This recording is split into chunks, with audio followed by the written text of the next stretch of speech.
Yo guys, it's Star Player here and welcome to my YouTube channel. I'm so excited and gassed to be starting my YouTube channel. This episode will be about Locked In. I'll give you the details and everything regarding what happened in the house, behind the scenes, and a lot more. I've got the boys in the back, Nico, Chubonic, and they're going to be firing questions at me. Oh, well, thank you so much for having us here, Stars. Honour. Thank you. Yeah, no, we were thrilled by your performance in Locked In. You didn't see much though. On the edge of our seats.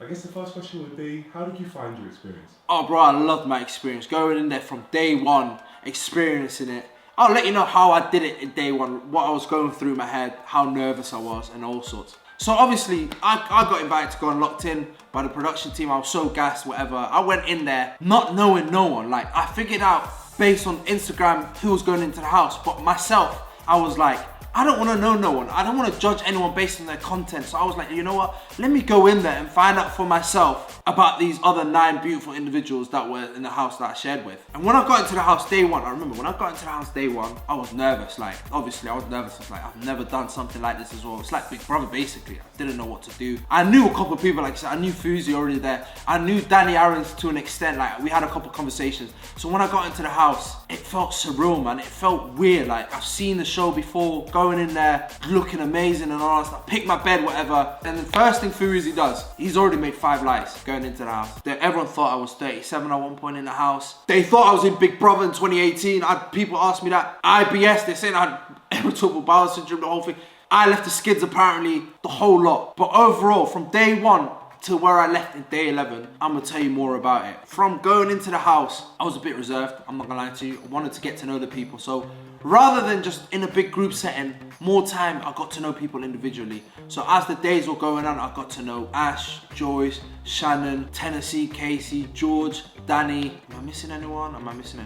Watson was my boy as well in there. So I got to know them, and like when I was in there, it felt surreal, man. Like everyone made me feel so welcome in there. And the fact that a lot of people might have assumed I was boring, I don't think it was the case. I just felt like I was a lot reserved early in the episode. But the more the episodes came out, you don't know as well. When you're in that house, obviously, when you're in the house, behind the scenes stuff, when you're in the house, you generally don't know what goes out. They're just giving you a heads up, or they're just nodding themselves to us going, you guys are doing well, you're smashing it here and there, whatever. You don't know now, oh, this person has said you're not much on there, or you didn't get much screen time. So when I was in there, I just thought, you know what, I felt like I didn't do too much. I felt like I didn't get much screen time. So obviously when Philly came in, my boy, when we did a challenge and we smashed it and he did a great job, he pulled me to the side and he was like to me, yo Stars, I need a bit more from you, bro. This is your opportunity. As a brother, he literally went, this is your opportunity, I need more from you. So I went, cool, I understood. So that's the only outside bit I got. So as the days were going on, I was like, okay, cool. I'm acclimated now with the people in the house. Everyone's liking me, I'm liking everyone in the house. It's such good vibes and everything. Harry comes in, boom, same thing. Everything's going well, won the challenge,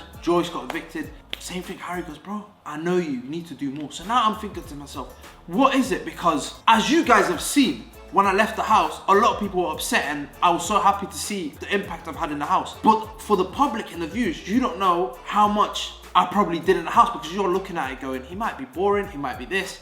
But I genuinely felt like I was truly myself in there, and that's why they love me in the house, and I love them for it as well. I understood where, in the public's eye, where it was coming from, but that's another conversation. Wait, so did you say you were happy to see your housemates crying? Yes, I was. It felt weird, but I was. You were happy? I didn't expect it.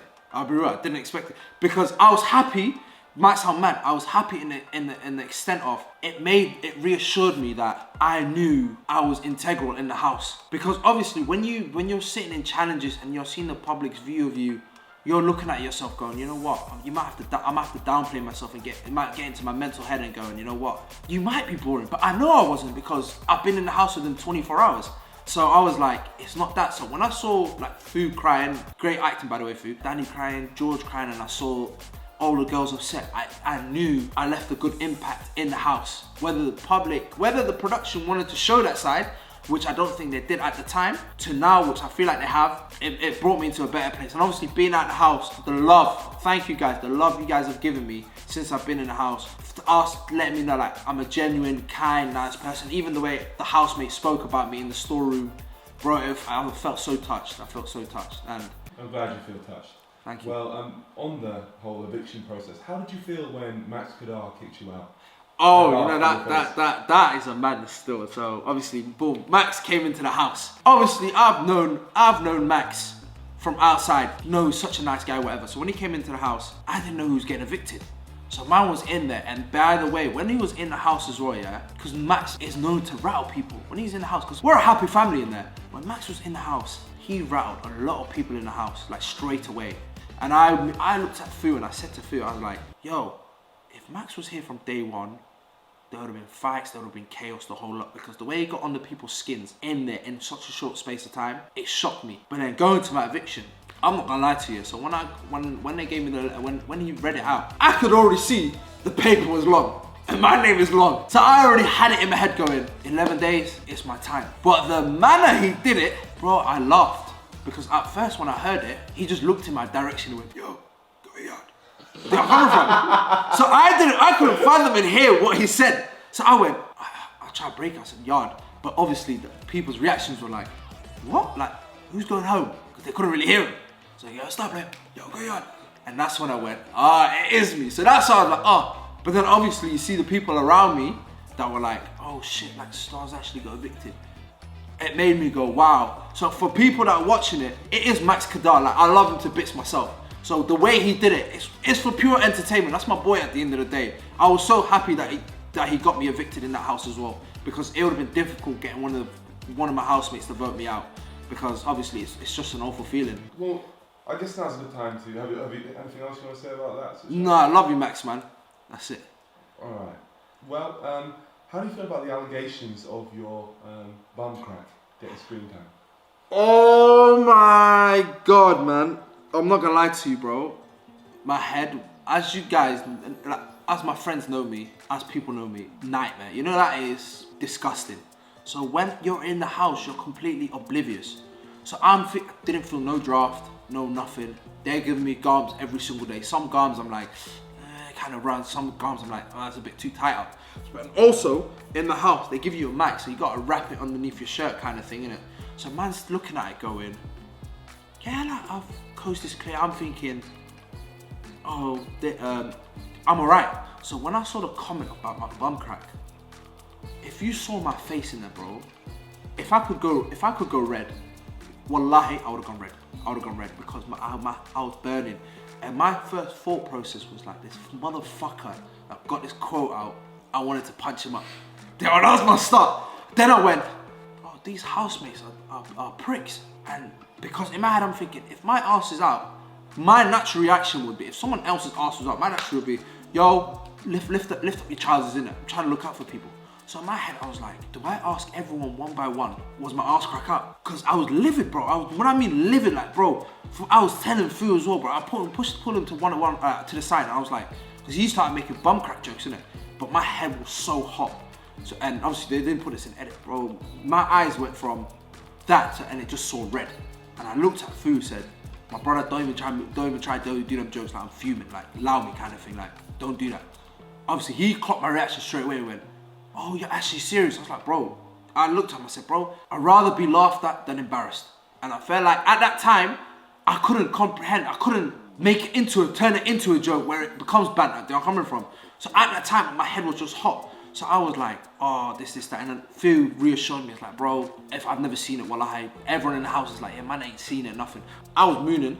I said, fuck it, run with the jokes. And then that's what everyone started making the jokes and all that stuff. And I was completely content with it. How does it feel that there's probably one person out there who watched Locked In who had a wank to your ass crack?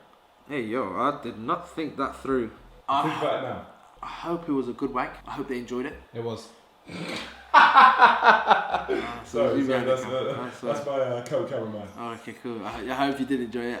Alright, Stars, what would you say your favourite moment was in the house? Ooh, my favourite moment. I would say my favourite moment in the house was just the togetherness and like the banter we had, because we used to play Mafia every night. Who's the best? I would like to say I was the best civilian in the house. Mafia, I was so shit at. Watson was really good. I'm not gonna lie to you, Watson was really good. Casey, the way these man were so hooked on Mafia, I'm even let the lights know behind the camera. I brought Mafia into the house. Me and Fu brought Mafia into the house. A lot of them were like, yo, you guys have watched, I've seen this on Bait Squad. Like George was like, I've watched this on Bait Squad.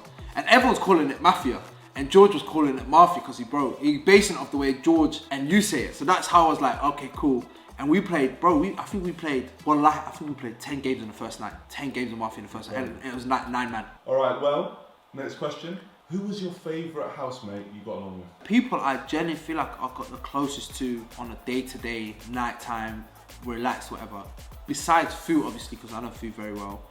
It was George, Danny, Casey and 10. Like Casey and 10 I got really, really close to after like day one. Like we used to always chill together. Like we literally formed, me, Fu, Casey and 10, we literally formed a group called M4 because in the house, apparently also the 4 manipulators in the house. So 4 manipulators, yeah, M4. M4, that's what it stands for. So how did M4 start? We was in the house and you know Fuzi, he had a little, as I said in the episode, he had minions following him.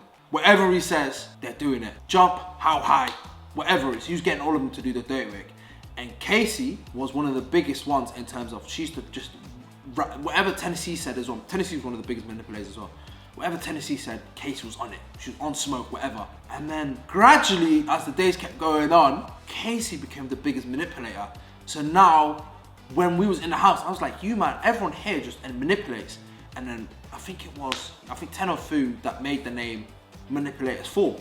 So that's why we did this. So it was M4. And we went into the storeroom and showed that. But guess what? They didn't put it in. But yeah, us 4 was really close. And also the boys, like all the boys, we was all very close. Like me, Danny, George, Fu, Watson. Okay, could you maybe go into some of the beef, which maybe we didn't see on camera? I know you were telling us before that Casey and Danny had a whole huge argument on like day 3 or something. Oh, I don't remember Casey and Danny having a huge argument. Oh, fair enough. I don't remember. I think those two are lovable people. I like see what the cameraman behind me is doing. Like he's throwing up shots that I don't know the answer to. But no, them two were really good friends. Amazing. Well, how would you summarise your experience, Daz? Overall, my personal experience, I loved it. Like the from the top, from production downwards to for housemates, had the best time of my life. Like 11 days. I wish I could have got to the final, but yeah, it happens. I loved it, man. Like I would never change it for the world. Maybe get more screen time. That would have been nice. That would have been really nice. Like we really wanted that. A lot of people did, but apparently I'm boring, as they say, man. Yeah, well, there's only one way to prove you're not boring, and that's by uploading to this channel. So, what are the plans? Oh, the plans are I'm gonna get a couple of the housemates on. I'm gonna speak more in depth. I'm gonna speak about other beefs that I wanted to talk about, and also more behind the scenes. Could you maybe tell us a behind the scenes situation that we don't know about? We figured out the time in the house through a cooker in the house, because I think Ash was cooking and she found a time, and from there, that was day 7, because what we used to do, so the whole time you didn't know, like the only time we knew was, say for example, a production guy will come in lunchtime when we're going to eat, so because they used to provide food for us lunchtime, not dinner, just lunch, and he would be on his phone, and when he's on his phone we see the time. So at that time we're like, oh, it's only 2:15, but there's people, idiots in the house, where we're all mic'd up. They're going, yo man, it's 2:15. I'm like, you idiot, they're gonna pick that up. Like I was like, they're gonna pick it up. Like they didn't want to do no hand signs, nothing, literally just did that. That definitely, the house, figuring out the time, and then eventually later on, Danny and that figured out a different way. The food situation, literally, you had to cook. If you lost as a team captain, you had to cook your food. So more time, it was Ash. Who cooked for us? Joyce, I remember Joyce is a good chef. She cooked for us. 10 did. Sometimes even Shannon and Ash helped out cook. So that's definitely one of the biggest things. You're generally in the middle of nowhere. Like you don't know where you are. Like you're looking at stuff. And you know the funniest thing that used to kill me? Like at the house, there was a swimming pool, there was a tennis court, there was a basketball, like you had a basketball net. We weren't allowed to touch none of that. Like in the trailer, they showed the pool and everything. Yeah, they said nah. Yeah, they said yes. Yeah, they said yeah, let's not running. We had one bathroom for a while until like maybe 4 or 5 days in. So every person was in there. If they needed to bust a shit, it would be that toilet. So the question is, who left skids? I like to have a shit when no one's there. So I waited till God knows. I didn't even know the time. It felt like 2 in the morning. I saw Casey and 10 sitting in the kitchen. As I was going upstairs, I opened the door of the toilet. I saw skids. As soon as I opened the door, I walked out. 20 seconds, I did that. Danny, come upstairs. Danny came upstairs. So me and Danny saw the skids on the toilet. So I was like, Fu, you didn't leave skids, it goes to me now. No, it wasn't me, well, so I went, okay, cool, whatever. But I thought, hand on heart, if you were to do lie detector, I think it's Fu. And should I tell you another thing? In the dog challenge, Tennessee will vouch, in the dog challenge, she went to Fu and said, yo, it was me, by the way, that left the skids. To double bluff him. And then he goes, swear. I genuinely thought it was me. So when Fu said that, she started laughing. So what did she do? She came straight away to me and Casey and told me, he goes, Fu just told me he left the skids. Because that's the biggest thing. And Fu's backtracking again. So I'm gonna say it's Fu. There we go. It was a pleasure talking to you guys about Locked In. Like and subscribe. I will be doing content with the housemates. I'm bringing on Fu, I'm bringing on George, everyone, Casey, Ten, Danny, the whole lot. They're all gonna come on the channel and we'll elaborate a bit more and talk about our funniest moments in depth on Locked In. Stay tuned. I will be uploading a lot more. It's my first video. Hopefully there'll be many more. The boys at the back might even be involved in the next couple. Please, so I can't wait. Thank you very much. Please, man. Huh? Please. We want to be on camera in the next one. Yeah, definitely. I got you guys. Like and subscribe, comment, and please show me some love. Thank you.